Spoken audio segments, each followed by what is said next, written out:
So we finally have it here. These are the first images. They had an event in South Korea, and this is whatever you want to call it. The G fold, the trifold, the bifold. It has 2 hinges now.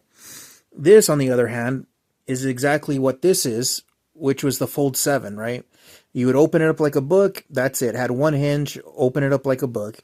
Now this has a third, whatever you want to call it, display, or a larger screen, inner in screen, but 2 hinges. It's just really gimmicky because I don't really see where you would use this at. Because if you look at it, the thickness is going to be at least another 5 millimeters thicker overall than the Fold 7 over here on this side. Plus, the nice thing is it has a 10-inch screen, which that can be capable just like a iPad or a tablet. But the main thing is it's a niche product, and also the cost. The price of this is over $3,600.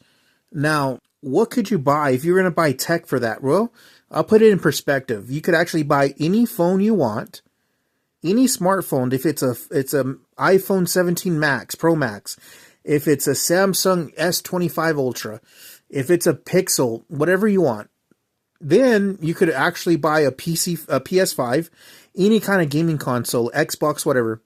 Then you could buy an iPad, and then you could buy a PC, right? So when you start adding all those prices, it's sort of like, well, if I bought a PC for $2,000 and I bought a gaming console for $500, and then I bought an iPad mini for another $500, $600, I would still have at least, with taxes, another $1,000 left.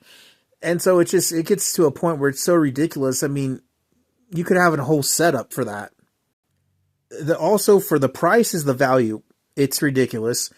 Another thing about this is that where would you use this, right? You wouldn't be using this remember, it's a phone.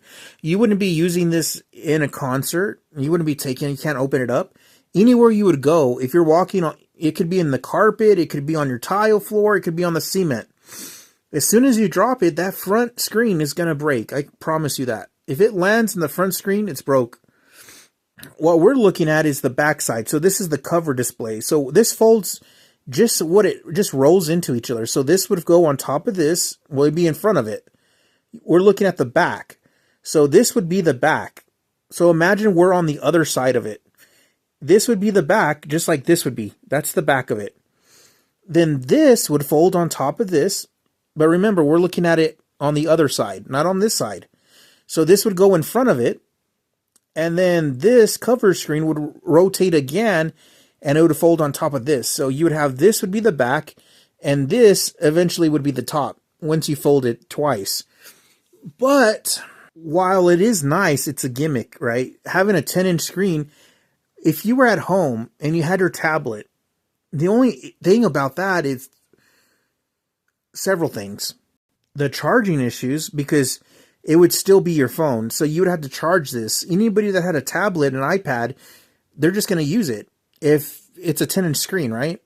That's where they use it. They have better connection on Wi-Fi, higher internet speeds. People at home, you have to remember, they also have PCs. They have MacBooks. They have laptops. And they enjoy that, and they're going to use that. Also, there's different type of OS, right? OS operating systems. And this would be more mobile, yeah. And one day they're going to go ahead and change that over. But, especially compressing all that information. But you have to remember, the thickness, the cost, the price, and the value of where you'd be using this and how consistently you'd be using it. But then obviously the main issue is the purpose, right? Where would you use this? And that's the thing. If you're at home or if you're in a certain place that can use Wi-Fi, yeah, we can understand the portability. But if you're going to use typing, you'd still have to bring accessories, right? A keyboard, a mouse. There's more things added towards that. So how portable is a portable if you can't have it all in one unit? Is impossible, because it would either weigh too much or the technology is just not there. And, you know, the usability, it's like people don't, it's good as in portable, as in we can check things right now, right? So like anything that's your mobile. But at the end of the day, when people really want to engage, you know, when you're out, you're more active. You have to do things. You have to be aware. cautious in the moment. When you're at home, you literally have basically a substation, right? You have things that are plugged into the wall. You don't have to actually, you can sit and be immersed into whatever it is, right? If it's media, certain content, better, higher speeds, and not just to the internet, but also displays. I mean, some people have these huge monitors, huge projections, and that's the issue, is that right now the infrastructure is not going to have high enough speeds, for instance, gaming, right? Especially on mobile. Another thing would be, if you're outdoors or you're outside, you really wouldn't be doing that kind of content.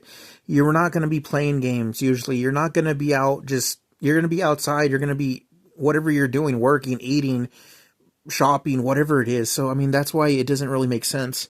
They want to give you a tablet experience, but you got to remember, when you're at home, you get to sit and immerse yourself in whatever it is that you're doing. When you're out and you're being mobile and you're walking or going to certain places, are you really going to take a tablet with you and have a 10-inch screen? It's just not really going to, when you put yourself in those situations and you think about it, it's really not going to happen.